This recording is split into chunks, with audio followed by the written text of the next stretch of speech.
and welcome to our space where everyone can learn and earn. And today, tuturuan ko kayo kung paano gumawa nung nakikita natin sa National Bookstore ng mga post-it.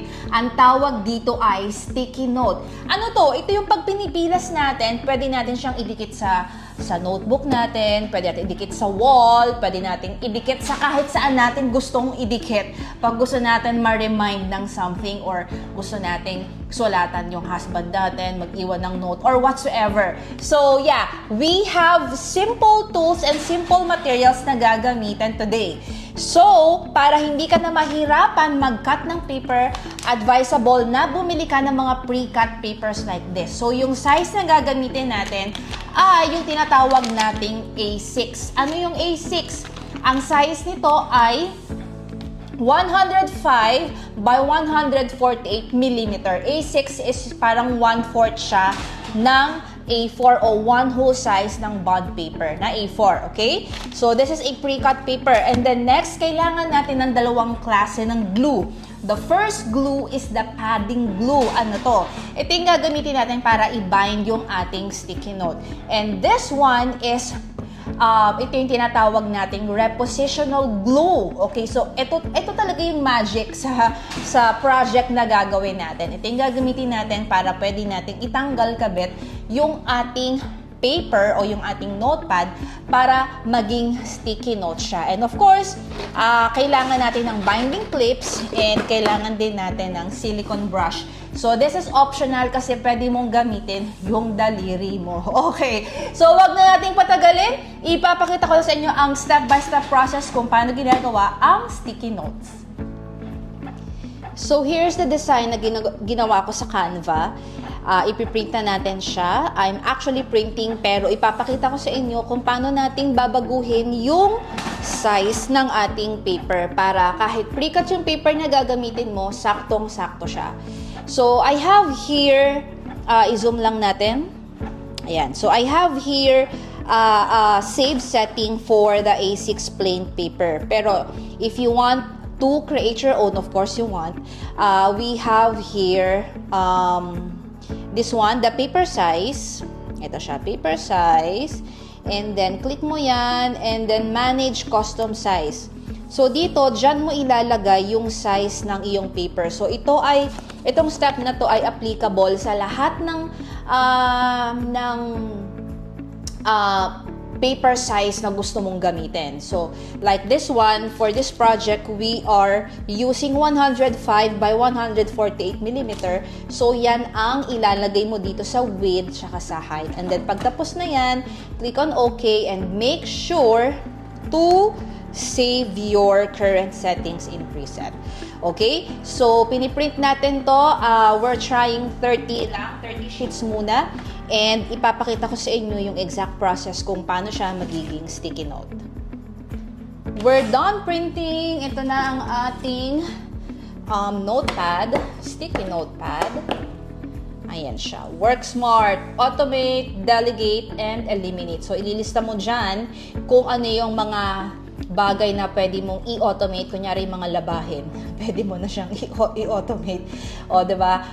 I mean, halimbawa, sa business mo, ano yung mga pwede mong i-automate, and then, ano naman yung pwede mong i-delegate, yung paglilinis ng bahay, baka naman pwedeng once a week mag-hire ka ng helper na pwede mong makasama sa pag-general cleaning, diba? And ano naman yung mga tasks na pwede mong eliminate? And kunyari, excessive scrolling sa social media, eliminate mo na yan, okay? So, ito tayo ngayon. Ngayon, gagawin na natin siyang sticky note. And for us to do that, ito ang gagawin natin. So, here's our pad, notepad. Gagawin natin ay i-clip na muna natin siya para hindi siya gumagalaw-galaw.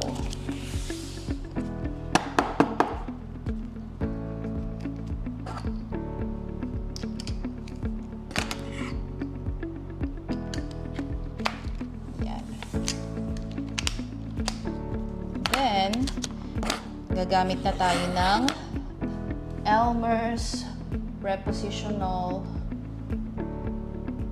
Glue Stick. So, ito yung gagamitin natin.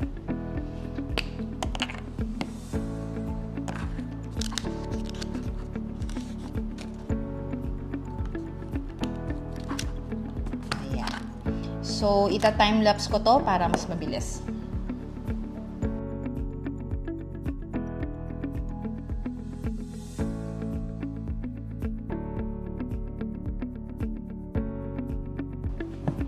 Ngayong natapos na natin siyang lagyan ng repositional glue, iuurong natin yung ating binding clips. Ilalagay natin here. At lalagyan naman natin siya ngayon ng padding glue. Ayan. So, papatuyuin natin yan mamaya. So, I'm using a silicone brush. If you don't have padding glue, pwede rin yung Elmer's glue na color white. So, meron tayong tutorial before ng notepad making here on our channel. Ilalapag ko din sa baba yung link just in case gusto mong panoorin. Pero halos pareho lang din talaga yung process niya. Ayan.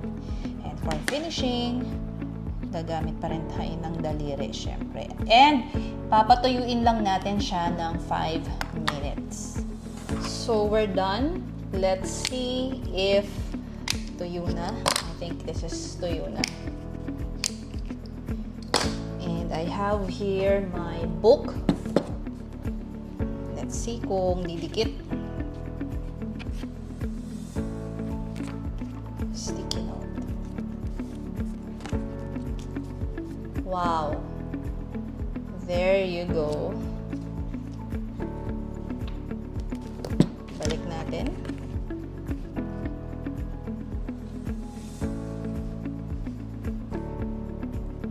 Yan. Again.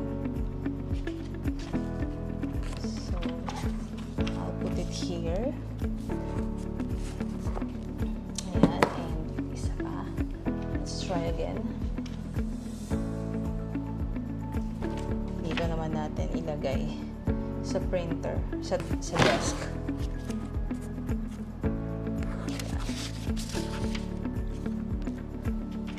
Or dito natin ilagay.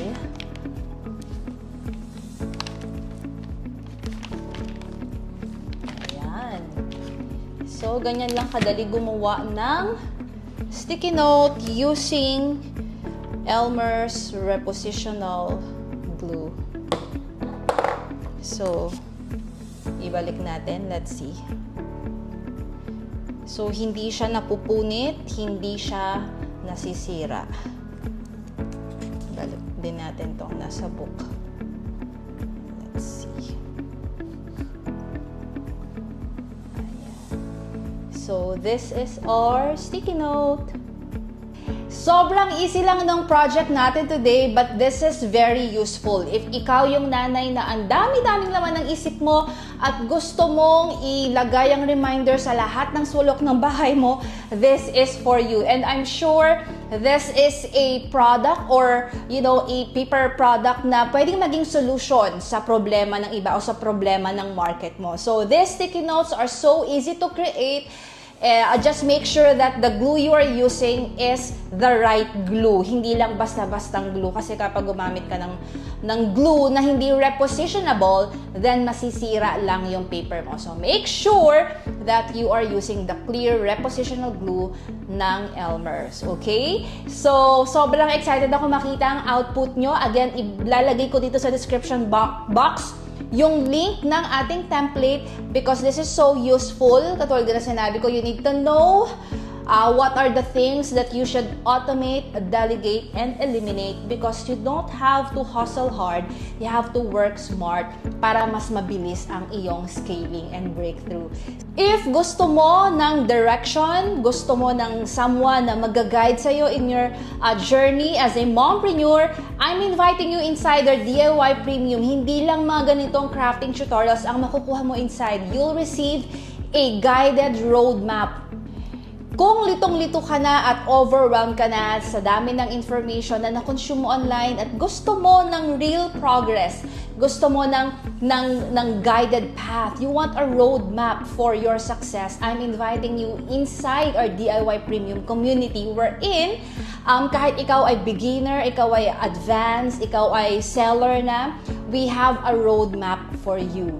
So if you want guidance, if you want business trainings that will help your business to thrive, I'm inviting you inside our community. And hindi lang mga crafting tutorials ang matututunan mo inside, kundi lahat ng mga business trainings that you need for you to build your brand. So, ilalagay ko lahat ng details sa baba, sa description box, at aabangan kita inside our community.